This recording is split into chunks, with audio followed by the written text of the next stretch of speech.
Hello students, Hindi study classes में आप सभी का स्वागत है। पार्ट 1 गिल्लू। इसमें हमने पिछले वीडियो में पढ़ा था कि किस प्रकार से महादेवी वर्मा सोनचूही के पेड़ को देखकर उसमें छोटी सी कली को ढूंढती हैं और जब वह कली दिखती है तो उसे देखकर उनको एक छोटे से जीव का स्मरण हो जाता है। उस जीव को उन्होंने किस प्रकार से बचाया था, धीरे धीरे करके वह उसके बारे में चर्चा करती हैं। बताती हैं कि एक बार गमले के पास में जब मेरी नज़र गई तो वहाँ पर मैंने देखा दो कौवे आपस में लड़ रहे थे और वह किसी जीव को चोट पहुँचा रहे थे। वह एक छोटा सा गिलहरी का बच्चा था। अब कौवे की एक हाथ चोट ही उसके लिए बहुत काफ़ी थी।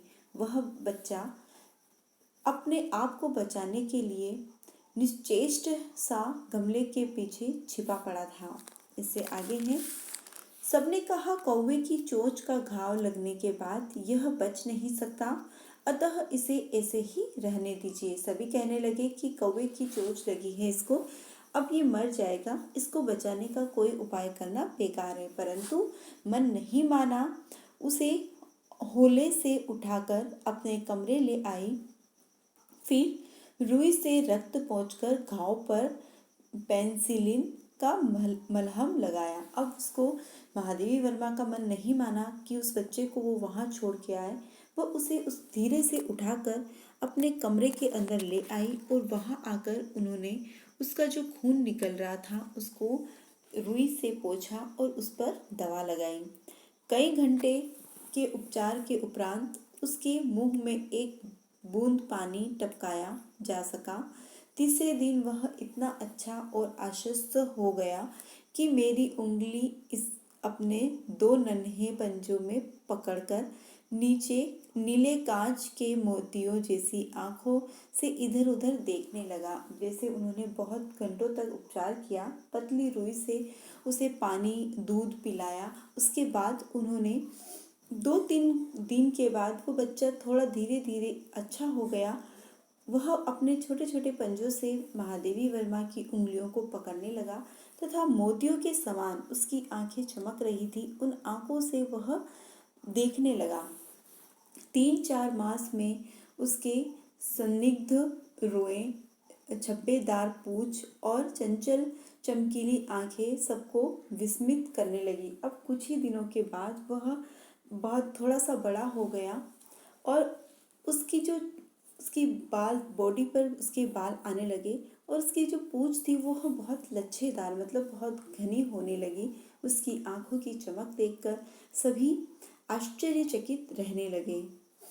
हमने उसकी जातिवाचक संज्ञा को व्यक्तिवाचक रूप दे दिया, मतलब उसका नाम कोई नाम नहीं था। उसे सभी गिलहरी का बच्चा गिल्लू गिलहरी कहते थे, परंतु आज महादेवी वर्मा ने उसे व्यक्तिवाचक बना दिया, उसका कोई नाम रख दिया। इस प्रकार हम उसे गिल्लू कहकर बुलाने लगे। अब उसका नाम रखा गया गिल्लू। मैंने फूल रखने की एक हल्की डलिया में रुई बिछाकर उसे तार से खिड़की पर लटका दिया। वहीं 2 वर्ष गिल्लू का घर रहा।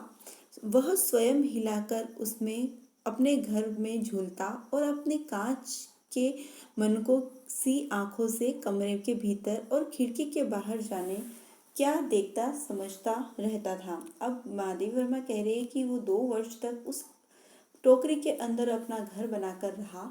वहाँ से वह उसको झुलाता हिलाता था और खुद ही उसमें झूला झूलता था और अपनी मोती के समान चमकीली आंखों से खिड़की से बाहर भीतर कुछ देखता रहता था। ऐसा लगता था कुछ सोच रहा है, कुछ समझ रहा है, परंतु उसकी समझदारी और कार्यकलाप पर सबको आश्चर्य होता था और उसकी ऐसी समझदारी कार्यकलाप को देखकर सभी आश्चर्यचकित रह जाते थे। जब मैं लिखने बैठती थी तब अपनी ओर मेरा ध्यान आकर्षित करने के लिए उसे तीव्र इच्छा होती थी कि उसने एक अच्छा उपाय खोज निकाला। अब जब मैं लिखती थी तब वो मुझे परेशान करता था। उसे ऐसा लगता था कि महादेवी वर्मा सिर्फ मुझे ही देखे, मेरी तरफ ही ध्यान दे।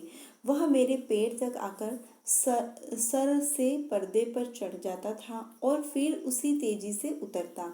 उसका यह दौड़ने का क्रम तब तक चलता जब तक मैं उसे पकड़ने के लिए न उठती। अब वो क्या करता था, उसके साथ खेलने के लिए कोई नहीं था महादेवी वर्मा के अलावा, तो वह उनका ध्यान अपनी ओर आकर्षित करने के लिए पर्दे पर चढ़ता, तेजी से चढ़ता और तेजी से उतरता था। और यह क्रम मतलब यह प्रक्रिया वह तब तक दोहराता था जब तक महादेवी वर्मा उसे उठकर पकड़ ना लेती या पकड़ने के लिए ना बढ़ती।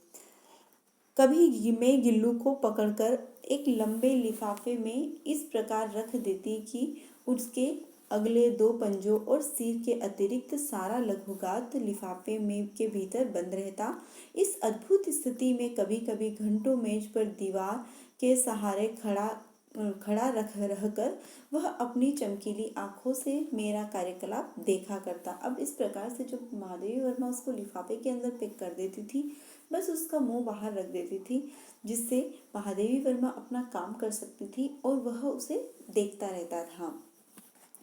भूख लगने पर चिक चिक करके मानो वह मुझे सूचना देता और काजू या बिस्किट मिल जाने पर उसी स्थिति में लिफाफे से बाहर वाले पंजों से पकड़कर उसे कुतरता। अब वो लिफाफे के अंदर बैठकर जब उसे भूख लगती थी, चिक चिक बोलता। काजू और बिस्किट उसे बहुत प्रिय थे, वह उनको खाता और लिफाफे के अंदर बैठ जाता था। फिर गिल्लू के जीवन का प्रथम बसंत आया। नीम चमेली की गंध मेरे कमरे में होले होले आने लगी। बाहर की गिलहरियाँ खिड़की की जाली के पास आकर चिक चिक करके न जाने क्या कहने लगी। गिल्लू को जाली के पास बैठकर अपनेपन से बाहर झांकते देखकर मुझे लगा इसे मुक्त करना आवश्यक है।